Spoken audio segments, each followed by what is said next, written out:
கர்த்தருடைய நாமத்திற்கு மகிமை உண்டாவதாக. இன்றைய கேள்வி 2 Samuel.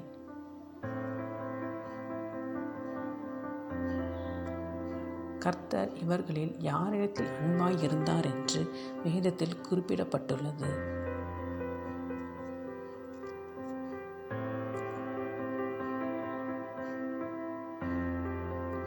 Option A Nathan, option B Samuel, option C Solomon, option D தாவீது.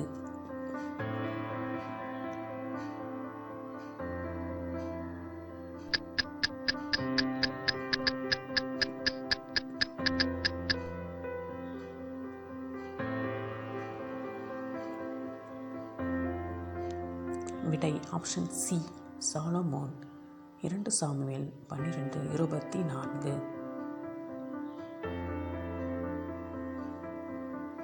Thanks for watching.